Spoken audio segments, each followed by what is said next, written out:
Assalamualaikum warahmatullahi wabarakatuh. Semoga rahmat dan kasih sayang Allah senantiasa tercurah kepada kita semua. Mari sejenak kita bersholawat kepada baginda Nabi Muhammad Shallallahu Alaihi Wasallam. Dengan bersholawat, semoga hati kita menjadi lembut dan hidup kita penuh berkah. Sebelum kisah ini dimulai, kami mengajak Anda untuk menekan tombol subscribe dan aktifkan loncengnya di channel Cantika Story, agar tidak ketinggalan kisah-kisah inspiratif dari belahan dunia yang penuh hikmah. Kisah ini bukan sekadar tentang cinta, tapi tentang keberanian, harga diri, dan takdir yang ditulis oleh tangan Allah. Dengarkan kisahnya sampai akhir. Langit Riyadh tampak membakar siang itu. Udara kering berhembus dari padang gersang membawa butiran debu menari di sela tiang-tiang proyek besar yang menjulang. Di antara suara bising mesin bor dan denting logam, terdengar suara perempuan berteriak lantang. Awas! Jangan taruh baja di atas triplek. Itu bisa ambruk. Semua pekerja laki-laki di sekitarnya spontan menoleh. Mereka mendengarkan. Mematuhi. Tanpa perdebatan. Sosok mungil yang berdiri di atas pondasi setinggi 1 meter itu bukan sembarang wanita. Ia mengenakan helm kuning, rompi keselamatan oranye, dan celana panjang lusuh. Tubuhnya kecil, tapi sorot matanya tajam. Namanya Aulia Rahmah, gadis asal Cianjur, Indonesia. Usianya baru 27 tahun. Lulusan teknik sipil dari Bandung, lalu merantau ke Arab Saudi untuk bekerja sebagai teknisi lapangan. Tapi karena ketekunan dan kejujurannya, ia justru diangkat jadi mandor proyek oleh perusahaan kontraktor lokal. Umi Aulia, besok kita mulai pengecoran. Apa besok dia datang lagi? Tanya salah satu buruh asal Pakistan sambil menunjuk ke arah lapangan. Dia siapa? Tanya Aulia, tanpa menoleh. Itu, pemilik proyek. Yang kemarin bawa mobil putih besar. Bos besar. Aulia hanya mengangguk singkat. Ia ingat. Pria muda berpakaian rapi dengan janggut tipis itu memang datang kemarin. Wajahnya bersih, tapi ekspresinya sulit ditebak. Saat itu Aulia sedang memarahi tukang yang salah membaca denah. Ia tak tahu bahwa pria itu adalah Ziyad Al-Harbi, pemilik proyek dan pewaris perusahaan properti Al-Harbi Group. Esoknya, saat mentari masih condong di timur, Aulia sedang mengawasi pengecoran lantai 3. Ia mendadak melihat siluet mobil putih berhenti di ujung lokasi proyek. Dari dalam, keluar pria tinggi bersorban dan mengenakan jas hitam. Tatapan matanya menyapu cepat, lalu berhenti pada Aulia. Antum, mohon jangan berdiri di situ, seru Aulia sambil melambaikan tangannya. Area ini zona bahaya. Silakan menjauh. Pria itu terdiam.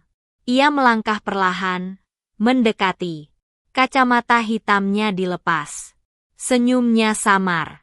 Kau wanita, dan jadi mandor di proyekku, katanya pelan, dalam bahasa Arab. Benar. Dan Anda siapa? Jawab Aulia dengan tegas. Aku Ziyad, pemilik proyek ini, ucapnya sambil mengulurkan tangan. Aulia tak membalas. Ia hanya menunduk sedikit dan berkata, saya tidak biasa bersalaman dengan laki-laki. Ziyad tertawa kecil, tapi bukan karena mengejek. Lebih karena terkesan. Menarik. Biasanya semua orang berebut menjilatku. Tapi kau malah mengusirku dari zona kerja. Keselamatan pekerja lebih penting daripada siapapun, jawab Aulia singkat. Hari-hari berikutnya, Ziyad makin sering datang ke lokasi proyek. Tak seperti sebelumnya yang hanya memantau lewat layar monitor, kini ia turun langsung. Kadang ia hanya berdiri diam di sudut lapangan, memperhatikan dari kejauhan. Kadang ia mengajak Aulia berdiskusi tentang laporan kerja. Tapi setiap kali itu terjadi, Aulia tetap menjaga jarak. Tak satu pun senyum diberikan. Kenapa kau tak pernah tersenyum? Tanya Ziyad suatu sore. Karena proyek ini belum selesai. Dan saya bukan pekerja yang dibayar untuk bersikap manis. Jawab Aulia tenang. Ziyad mulai kebingungan. Ia terbiasa dikelilingi wanita-wanita Arab yang menyanjung dan berebut perhatiannya. Tapi gadis Indonesia ini, ia seolah tak peduli siapa dia.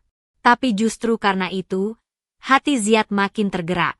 Di balik ketegasannya, Aulia menyimpan luka.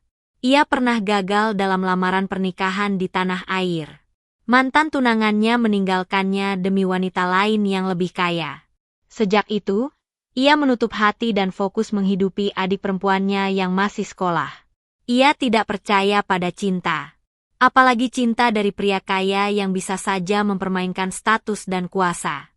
Tapi Allah selalu punya cara yang lembut untuk mengetuk pintu hati. Bahkan bagi seseorang yang telah menguncinya rapat-rapat. Tiba-tiba suatu hari, di tengah panas menyengat, Aulia roboh. Tubuhnya jatuh ke samping tumpukan besi. Para pekerja panik. Ziad yang ada di lokasi langsung berlari. Aulia! Aulia! Bangun! Wajah Aulia pucat. Keringat dingin membasahi pelipisnya. Ziad menggendong tubuh mungil itu masuk ke dalam mobilnya dan melajukan mobil ke rumah sakit. Di dalam mobil, Ziad menatap wajah Aulia. Untuk pertama kalinya, ia melihat sisi rapuh gadis yang selama ini tampak begitu kuat. Dan di saat itulah, ia tahu hatinya telah jatuh. Dan jatuhnya sangat dalam. Suasana ruang rumah sakit sore itu sunyi. Aroma disinfektan dan ketenangan AC membuat detak jantung Ziad terasa lebih keras dari biasanya. Ia duduk di kursi tunggu, mengenakan gamis putih bersih dan syal kecil di lehernya. Wajahnya tampak cemas. Di hadapannya, Aulia masih terbaring lemas. Wajahnya pucat dan mata tertutup. Seorang dokter keluar dari ruangan periksa. Dia kelelahan berat, dehidrasi, dan anemia ringan. Tidak terlalu serius. Tapi dia perlu istirahat total. Kami sarankan rawat inap 2 hari. Ucapnya ramah dalam bahasa Arab. Ziad mengangguk. Saya yang akan menjamin semuanya. Saat dokter pergi, Ziad masuk perlahan. Ia duduk di sisi ranjang, menatap wajah Aulia yang tenang. Untuk pertama kalinya, ia melihat sisi lain dari wanita itu. Tanpa helm proyek, tanpa rompi lusuh. Tanpa suara tegas yang biasa ia dengar. Kini hanya seorang perempuan, kecil dan sunyi, yang terlihat seperti sedang menyembunyikan ribuan beban hidup. Kau tahu, Aulia, bisiknya perlahan.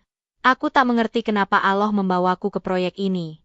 Tapi mungkin, agar aku bisa mengenalmu.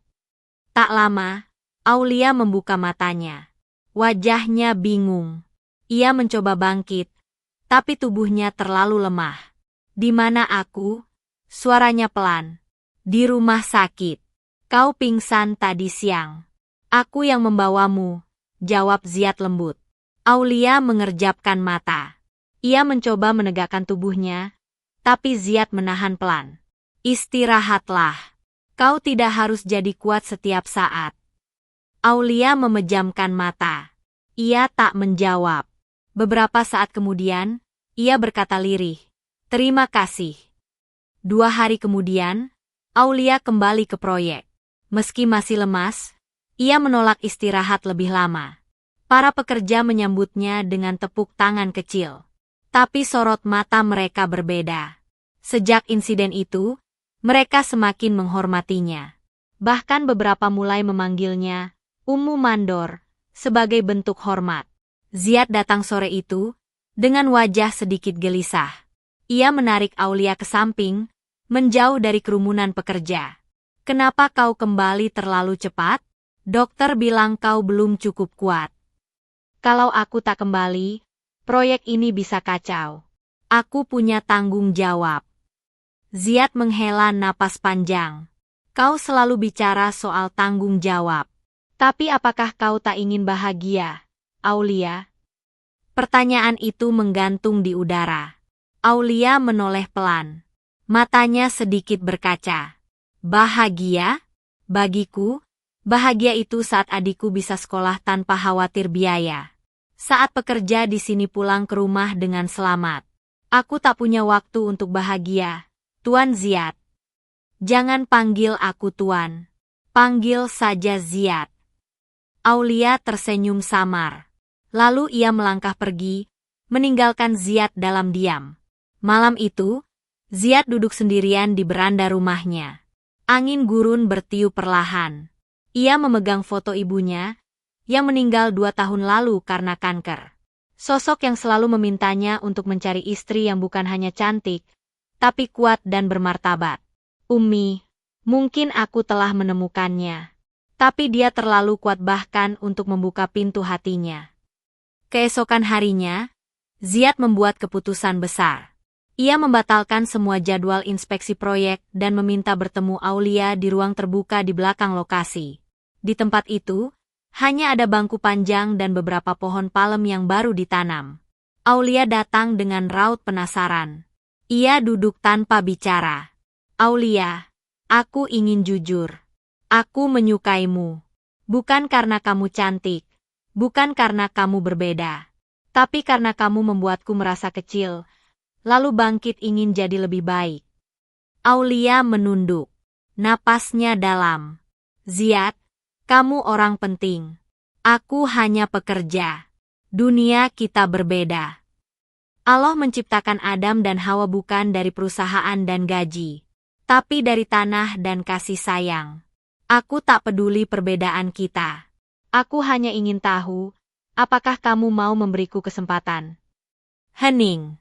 Angin padang membawa harum pasir dan bunga liar yang mulai tumbuh di sela bangunan. Aulia menatap langit. Lalu perlahan, menatap Ziad. Aku belum bisa menjawab sekarang. Ziad tersenyum. Jawaban itu sudah cukup. Karena kau tidak menolakku. Hari-hari berikutnya terasa berbeda.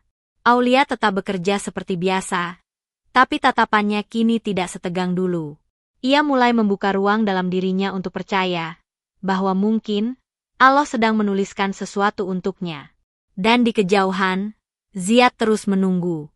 Tak dengan paksaan, tapi dengan keyakinan bahwa cinta sejati bukan tentang siapa yang pertama datang, tapi siapa yang mau bertahan. Mentari pagi memantulkan cahaya keemasan di atas kaca bangunan tinggi yang hampir rampung. Proyek besar yang semula hanya rancangan kini berdiri megah, dan semua orang di lapangan merasa bangga bisa menjadi bagian darinya. Di tengah hiruk-pikuk pekerja, Aulia berjalan perlahan menyusuri lorong proyek. Tangannya menggenggam lembar laporan, tapi pikirannya tak sepenuhnya di sana. Sejak pertemuan dengan Ziad di taman belakang lokasi, hari-hari Aulia dipenuhi pertanyaan yang tak berani ia jawab sendiri. Hatinya goyah, tapi ia terlalu takut untuk berharap. Ia tahu betul bagaimana rasanya dikecewakan. Dan kali ini, jika ia jatuh, ia tak yakin bisa bangkit lagi. Sore itu, Aulia menerima telepon dari Indonesia. Adiknya yang tinggal bersama bibi mereka di Cianjur, mengabari bahwa biaya sekolahnya sudah lunas. Aulia bingung, karena ia belum mengirim uang bulan ini. Ada yang bayar lunas. Kak, namanya disebut Ziad. Dia juga bilang untuk jangan bilang ke kakak dulu. Tapi aku khawatir. Apa kakak baik-baik saja? Aulia menahan napas. Hatinya bergetar. Ini bukan sekadar bantuan. Ini bentuk cinta yang dalam. Tapi justru itu yang membuatnya semakin takut. Malamnya, Aulia duduk di bangku kayu belakang barak pekerja. Langit riat cerah, bertabur bintang. Ia menunduk, meremas jemari sendiri. Ya Allah, aku tak tahu ini ujian atau anugerah. Tapi aku takut jika ternyata semua ini hanya angin lalu. Tiba-tiba suara langkah mendekat. Ziad. Ia mengenakan baju santai, tanpa sorban, wajahnya tampak lelah namun penuh ketulusan. Aku dengar adikmu sudah lunas sekolahnya. Ucapnya pelan. Aulia menoleh. Itu bukan hakmu, Ziad. Aku tidak suka hutang budi. Aku tidak ingin kau berhutang. Aku hanya ingin kau tahu bahwa kau tidak harus menanggung semuanya sendirian. Suasana hening. Hanya suara jangkrik gurun mengisi celah waktu. Apa kau pikir aku lemah karena jadi wanita? Tanya Aulia dengan suara nyaris berbisik. Tidak, jawab Ziad cepat. Justru karena kau kuat, aku jatuh cinta. Aulia menunduk. Aku tidak sempurna, Ziad. Aku keras kepala, sulit terbuka, dan aku punya masa lalu yang penuh luka. Semua manusia punya luka. Tapi kau mengubah lukamu menjadi kekuatan. Dan itu yang membuatmu paling indah. Air mata Aulia menetes, cepat dan diam. Ia tak tahu harus berkata apa. Tapi hatinya menghangat. Dan untuk pertama kalinya, ia tidak menolak. Kalau begitu, jangan berhenti berdiri di sampingku. Tapi jangan pernah mendahuluiku. Karena aku masih ingin berjalan dengan kakiku sendiri. Ziyad tersenyum. Ia mengangguk. Aku tidak akan berjalan di depanmu. Aku hanya ingin berjalan di sampingmu. Sampai Allah menuliskan kita bersama. Sejak malam itu, kedekatan mereka bukan lagi rahasia. Para pekerja pun melihat perubahan itu dengan mata berbinar. Tapi belum ada satupun kata lamaran yang diucap. Aulia masih menghindar jika ditanya kapan akan menikah. Namun segalanya berubah ketika proyek itu selesai. Dalam seremoni peresmian gedung, semua pekerja diundang ke acara tertutup yang digelar oleh keluarga besar Al-Harbi. Aulia hadir dengan setelan abu-abu sederhana, jilbabnya rapi dan wajahnya bersih dari debu. Ia tak tahu bahwa hari itu adalah babak akhir dari seluruh perjuangannya. Saat acara hampir selesai, Ziyad naik ke panggung kecil. Ia berbicara singkat dalam bahasa Arab, lalu mengarahkan pandangan ke arah Aulia yang duduk di barisan depan. Hari ini, gedung ini berdiri. Tapi lebih dari itu, hari ini aku ingin membangun sesuatu yang lebih besar. Rumah, dengan cinta yang sederhana. Dan aku ingin membangunnya bersama wanita yang telah mengajarkanku arti hormat, kerja keras, dan ketulusan. Semua mata menoleh. Ziyad turun dari panggung, berjalan pelan ke arah Aulia. Ia berhenti di hadapannya, lalu mengeluarkan sebuah kotak kecil dari sakunya. Aulia Rahmah, maukah kau menjadi pasangan hidupku? Menjadi istri yang tidak hanya kuat, tapi juga menjadi rumah bagi hatiku. Aulia menatapnya lama. Seluruh ruangan menanti. Tapi Aulia tak langsung menjawab. Ia hanya berdiri, menatap mata Ziyad, dan mengangguk pelan, lalu memeluk ibunya yang ternyata telah hadir diam-diam dari Indonesia. Tangis pun pecah, bukan karena kesedihan, tapi karena semua rasa telah menemukan tempat pulangnya. Angin gurun malam itu tak lagi dingin, justru terasa hangat, seolah merayakan satu keputusan besar yang baru saja diucap dengan air mata dan diam. Setelah acara peresmian proyek yang diselimuti lamaran mendadak itu, suasana berubah menjadi hangat dan hikmat. Para pekerja menyalami Aulia dengan senyum lebar. Ada yang tertawa bahagia, ada yang mengusap air mata haru. Umu Mandor akan jadi Umu Said Ziyad, celetuk salah satu buruh asal Bangladesh sambil terkekeh. Aulia hanya menunduk, tersenyum kecil. Di tengah kerumunan, ia sempat melirik ke arah ibunya yang kini duduk berdampingan dengan Ziyad. Senyum ibunya lebar, penuh rasa syukur. Tak pernah Aulia bayangkan bahwa ibunya akan menyaksikan sendiri momen seperti ini di tanah yang jauh dari kampung halaman. Keesokan harinya, Aulia duduk di balkon rumah kontrakan sederhana yang selama ini ia tempati. Di tangan kanannya, ada cangkir teh hangat. Di tangannya yang lain, ada foto lama, dirinya, adiknya, dan mendiang ayah mereka saat masih kecil. Ziyad datang membawa map dokumen. Ia mengenakan pakaian tradisional Saudi berwarna krem, dengan syal tipis melingkar di leher. Tapi kali ini, wajahnya bukan wajah seorang juragan proyek. Ia datang sebagai laki-laki yang telah menanggalkan kuasanya di depan perempuan yang dicintainya. Kita harus bicara, Aulia, katanya pelan. Aulia menoleh, lalu mempersilakannya duduk. Aku ingin kau tahu bahwa sebelum aku melangkah lebih jauh, semua keluarga sudah setuju. Ibuku sudah lama ingin aku menikah, tapi aku selalu menunda. Kini aku tahu kenapa Allah membuatku menunggu. Aulia menatapnya dalam. Ziyad, ini bukan hanya soal cinta. Ini soal dua dunia yang sangat berbeda. Aku hanya perempuan dari desa kecil, kamu anak konglomerat Arab. Ziyad tersenyum lembut. Kau salah. Aku memang anak orang kaya. Tapi aku belum pernah merasa sekaya saat kau berkata, Jangan berhenti berdiri di sampingku. Sejak saat itu, aku tahu, kau adalah rezeki yang tak pernah aku duga. Aulia menunduk. Suara hatinya bergetar. Bukan karena takut, tapi karena rasa yang terlalu besar untuk ia kendalikan.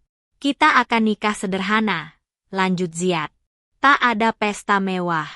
Tak ada keramaian besar. Aku ingin hari itu jadi milikmu. Dan keluargamu.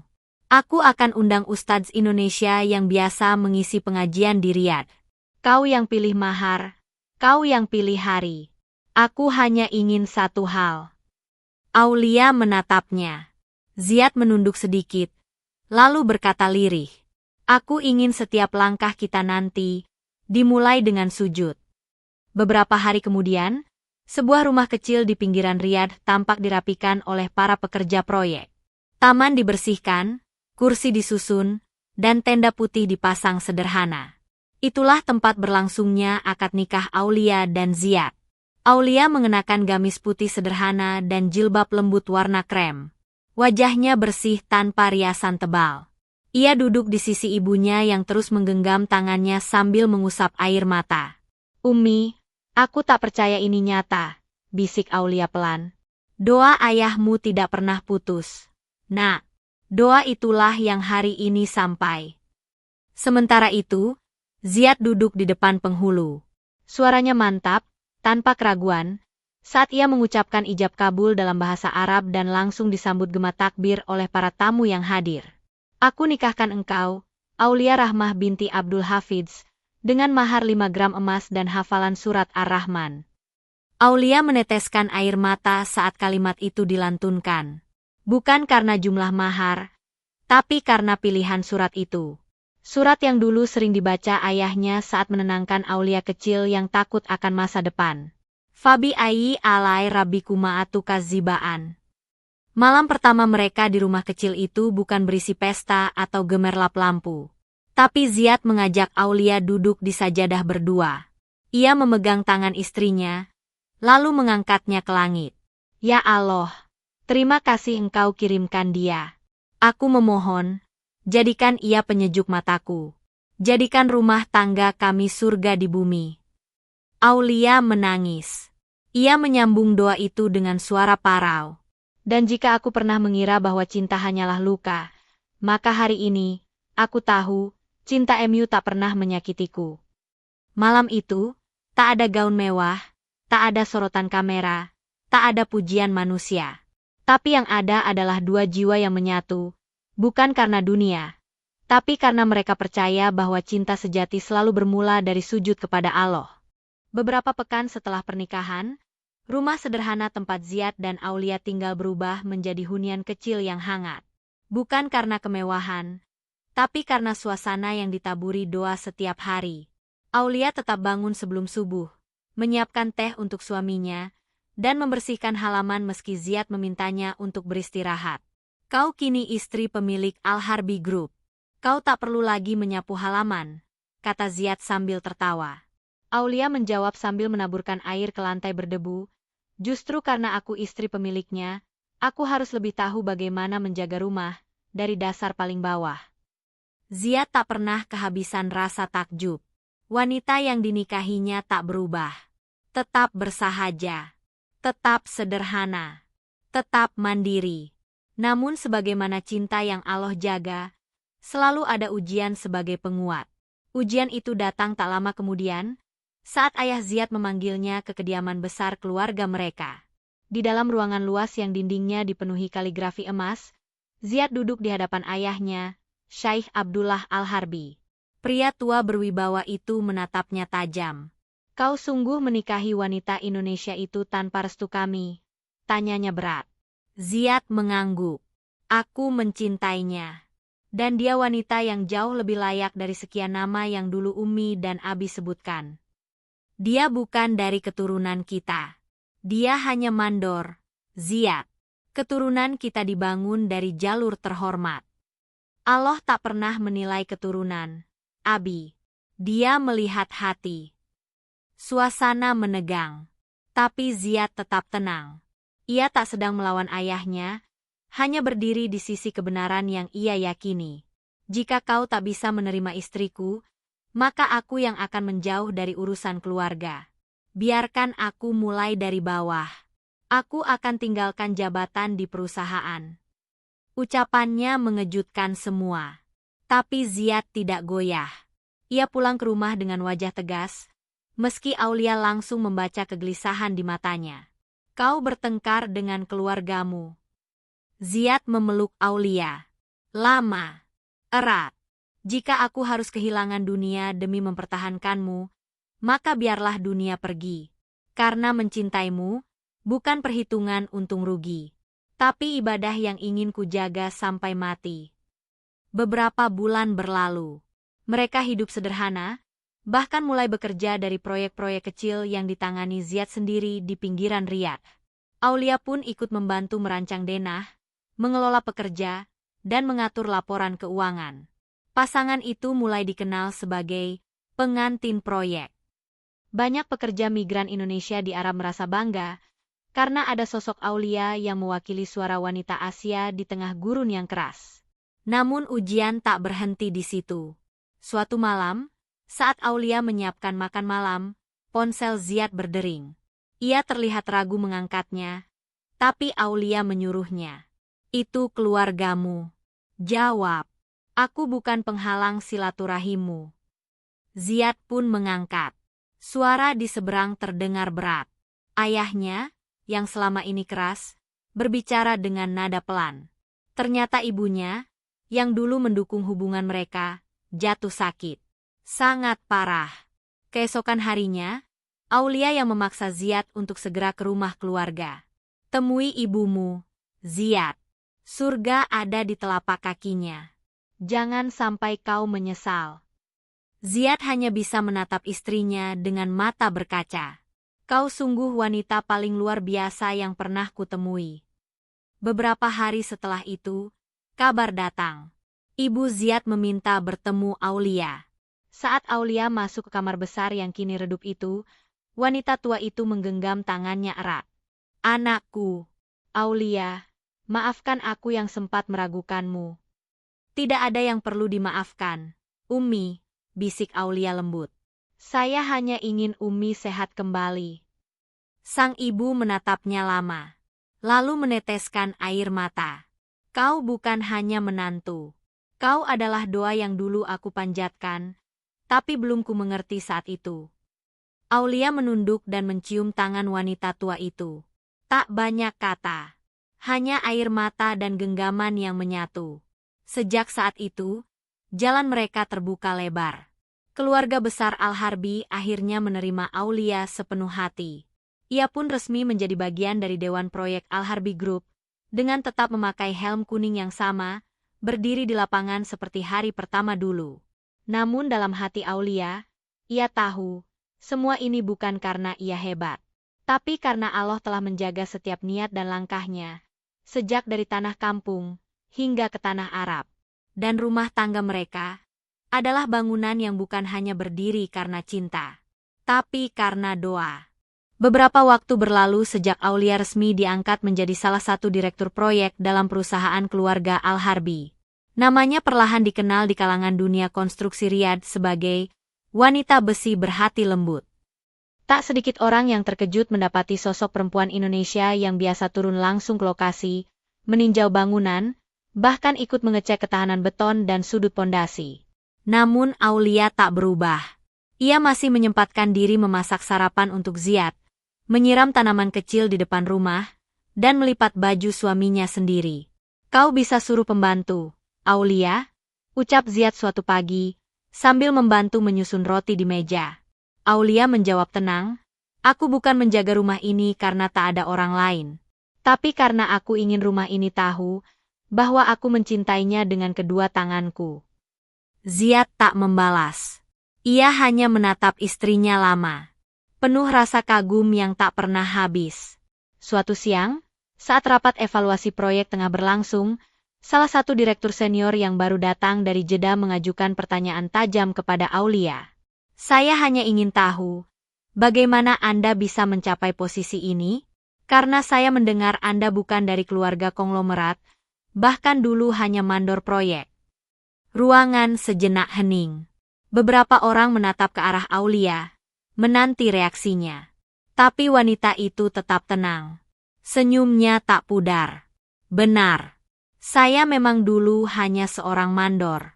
Tapi saya berdiri di sini bukan karena nama keluarga.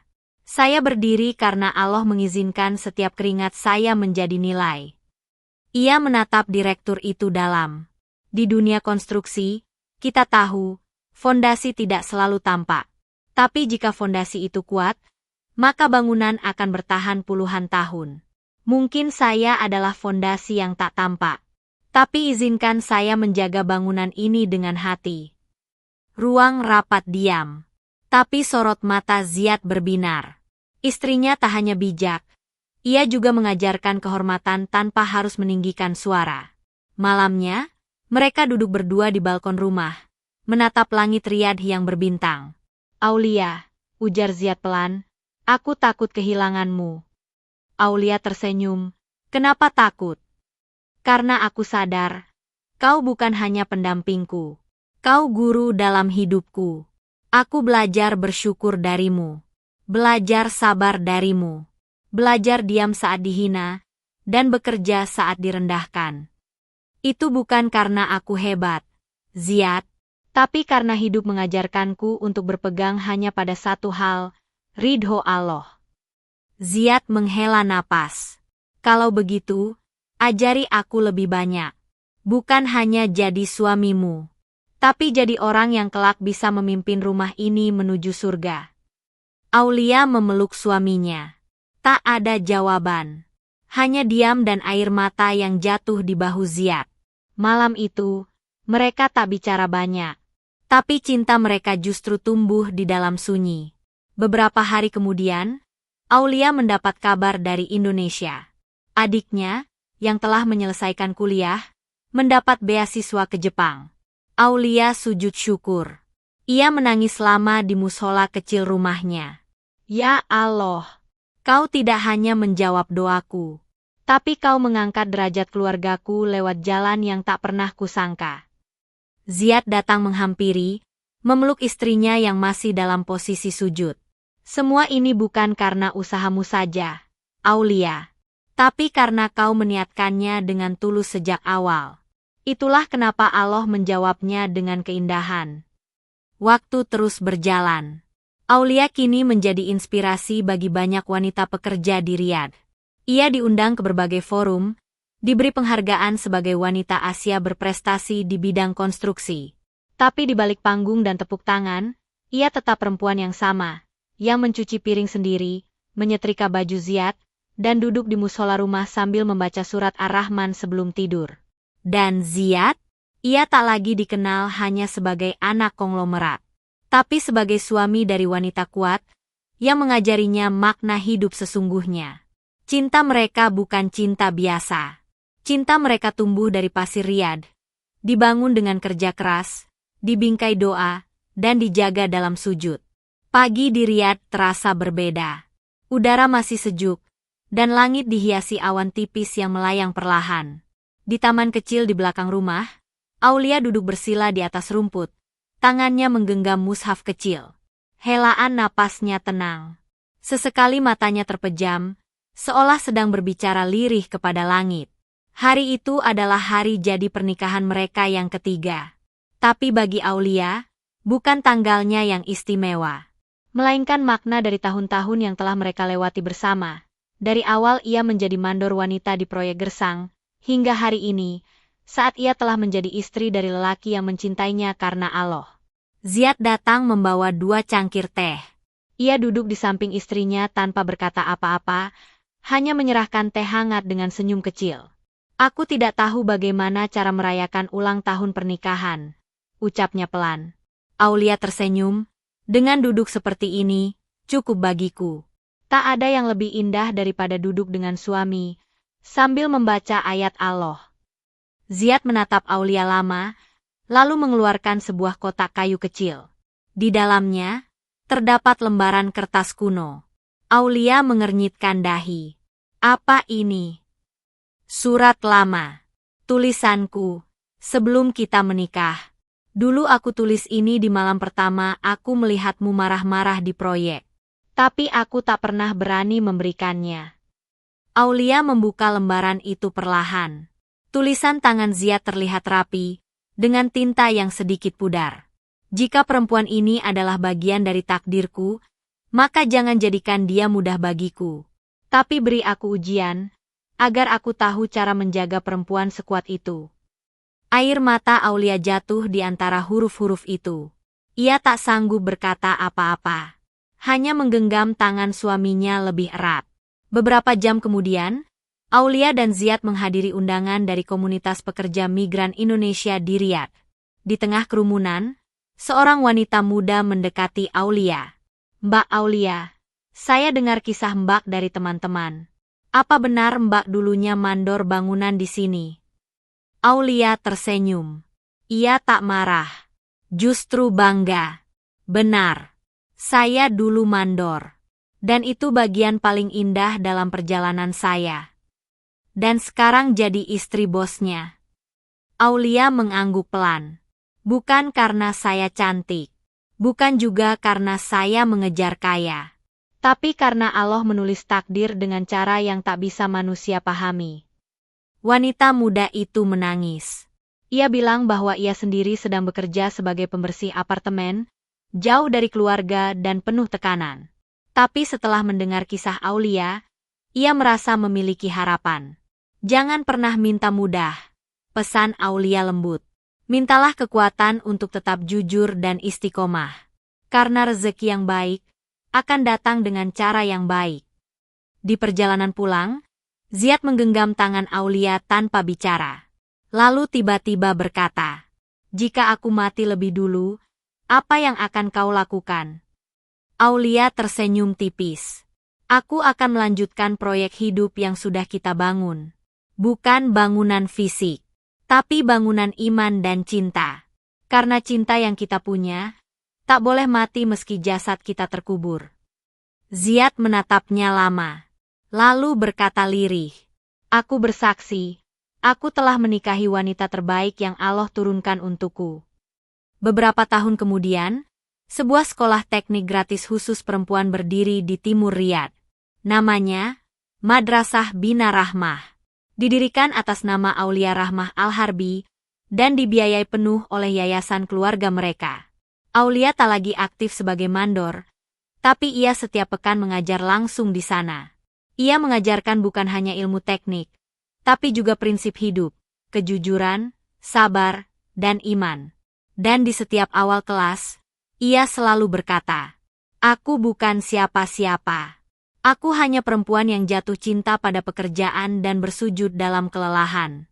Tapi Allah tak pernah tidur. Ia menuliskan cinta dan takdirku di tengah gurun yang gersang." Dan hari ini, gurun itu telah menjadi taman bagi siapapun yang percaya bahwa cinta sejati selalu tumbuh dari tanah yang subur, tanah keikhlasan.